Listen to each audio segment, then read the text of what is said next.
ಲೋಕಸಭಾ ಚುನಾವಣೆಯ ಟಿಕೆಟ್ ಕೇಳಿದ್ದೆ, ಅದನ್ನು ಕೂಡ ಕೊಡಲಿಲ್ಲ. ಅದನ್ನು ನೆನೆಸ್ಕೊಂಡ್ರೆ ಕಣ್ಣೀರು ಬರುತ್ತೆ. MLC ಚುನಾವಣೆ ಟಿಕೆಟ್ ಕೇಳಿದಾಗ ಕೊಡಲಿಲ್ಲ ಅಂತ KPCC ಮಹಿಳಾ ಘಟಕದ ಅಧ್ಯಕ್ಷೆ ಪುಷ್ಪಾ ಅಮರನಾಥ್ ಹೇಳಿಕೆಯನ್ನು ಕೊಟ್ಟಿದ್ದಾರೆ. ಟಿಕೆಟ್ ನೀಡಲು ಮಹಿಳೆ ಜಾತಿ ಅಂತ ಪರಿಗಣಿಸೋದು ಬೇಸರ ತರುತ್ತೆ. ಮಹಿಳಾ ಮೀಸಲಾತಿ ಇಲ್ಲದಿದ್ರೆ ರಾಜಕೀಯಕ್ಕೆ ಬರಲು ಆಗ್ತಿರ್ಲಿಲ್ಲ ಅಂತ ಅವರು ಹೇಳಿಕೆಯನ್ನು ಕೊಟ್ಟಿದ್ದಾರೆ. ಮೈಸೂರಿನಲ್ಲಿ ಮಾತನಾಡ್ತಾ ಇದ್ರು.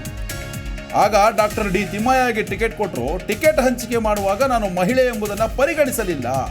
ನಾನು ದಲಿತ ಸಮುದಾಯದ ಬಲಗೈ ಪಂಗಡಕ್ಕೆ ಸೇರಿದವಳೆಂದು ಪರಿಗಣಿಸಿ ಎಡಗೈ ಪಂಗಡಕ್ಕೆ ಟಿಕೆಟ್ ಕೊಟ್ಟರು. ಈ ಬಾರಿಯ ಲೋಕಸಭಾ ಚುನಾವಣೆಯಲ್ಲೂ ಚಾಮರಾಜನಗರ ಕ್ಷೇತ್ರದ ಟಿಕೆಟ್ ಆಕಾಂಕ್ಷಿಯಾಗಿದ್ದೆ. ಆದರೆ ಸಚಿವ ಮಹದೇವಪ್ಪನವರ ಪುತ್ರ ಸುನೀಲ್ ಬೋಸ್ಗೆ ಟಿಕೆಟ್ ಕೊಟ್ಟಿದ್ದಾರೆ. ಮೀಸಲಾತಿ ಇರೋದ್ರಿಂದ ಸ್ಥಳೀಯ ಸಂಸ್ಥೆಗಳಲ್ಲಿ ಮಹಿಳೆಯರು ರಾಜಕಾರಣಕ್ಕೆ ಬರಲು ಸಾಧ್ಯವಾಗಿದೆ. ಮುಂದಿನ ದಿನಗಳಲ್ಲಾದರೂ ಕೂಡ ಸೂಕ್ತ ಸ್ಥಾನಮಾನ ಸಿಗುವ ವಿಶ್ವಾಸದಲ್ಲಿದ್ದೇನೆ ಅಂತ KPCC ಮಹಿಳಾ ಘಟಕದ ಅಧ್ಯಕ್ಷೆ ಡಾಕ್ಟರ್ ಪುಷ್ಪಾ ಅಮರನಾಥ್ ಮೈಸೂರಲ್ಲಿ ಹೇಳಿಕೆಯನ್ನು ಕೊಟ್ಟಿದ್ದಾರೆ. ಎಲ್ಲರೂ ಬೇಕು. ಇವತ್ತು ನೂರಾರು ಮಂದಿ ಇದಕ್ಕೆ ಆಕಾಂಕ್ಷಿಗಳಿದ್ದಾರೆ. ಇರ್ತಕ್ಕಂಥ 7 ಸ್ಥಾನಗಳಿಗೆ ಕಾಂಗ್ರೆಸ್ನಲ್ಲಿ ಪತ್ರಿಕೆಯನ್ನು ನೋಡ್ತಾ ಇದ್ದೆ ನಾನು ಬೆಳಗ್ಗೆ. ನೂರಾರು ಮಂದಿ ಆಕಾಂಕ್ಷಿಗಳಿದ್ದಾರೆ. ಅವ್ರದ್ದೇ ಆದ ರೀತಿಯಲ್ಲಿ ಜಾತಿಯಿಂದ, ಪಕ್ಷದ ಒಂದು ಕೆಲಸದಿಂದ ಮತ್ತು ಸುಮಾರು ವಿಚಾರಗಳನ್ನು ಇಟ್ಕೊಂಡು ಎಲ್ಲರೂ ಕೇಳ್ತಿದ್ದಾರೆ. ಎಲ್ರಿಗೂ ಅವಕಾಶ ಸಿಗಬೇಕನ್ನೋದೇ ನಮ್ಮೆಲ್ಲರ ಆಶಯ. ನಾನು ಕೂಡ ಒಬ್ಬಳು ಆಕಾಂಕ್ಷಿ. ನಾನೊಬ್ಬ ಕಾರ್ಯಕರ್ತ ಕೋಟದಿಂದ ನಾನು ಕೂಡ ಕೇಳ್ತಿದ್ದೀನಿ. ಒಬ್ಬ ಮಹಿಳಾ ಕಾಂಗ್ರೆಸ್ ಅಧ್ಯಕ್ಷೆಯಾಗಿ, ಮಹಿಳೆಯಾಗಿ ನಾನು ಕಾಂಗ್ರೆಸ್ ಪಕ್ಷದಲ್ಲಿ ಸಕ್ರಿಯವಾಗಿ ನಿರಂತರವಾಗಿ ಕೆಲಸವನ್ನು ಮಾಡ್ಕೊಂಡು ಬರ್ತಾ ಇದ್ದೀನಿ. ಆ ನಿಟ್ಟಿನಲ್ಲಿ ನಾನು ಕೇಳ್ತಾ ಇದ್ದೀನಿ. ಮತ್ತು ವಿಧಾನಸಭಾ ಚುನಾವಣೆಯಲ್ಲಿ ಹೌದು, ಸಾಕಷ್ಟು ನಾನು 2 ಬಾರಿ, ನಾನು 18ರಲ್ಲಿ ಮತ್ತು 23ರಲ್ಲಿ ನಾನು ವಂಚಿತಳಾಗಿದ್ದೀನಿ.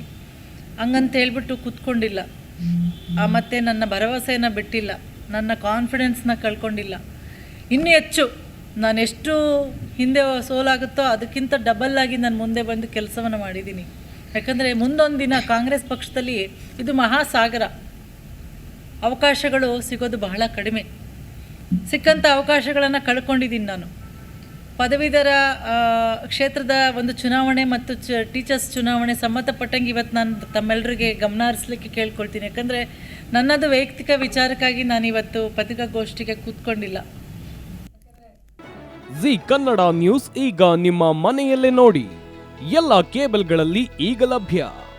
ಸನ್ Direct 292, Jio TV 1334, U digital 162, city cable 51, GTPL 17, Abhishek cables 821, rock line telecommunication 51, Shri Basaveshwara number 60, Vinayaka digital number 53, in digital number 896ರಲ್ಲಿ.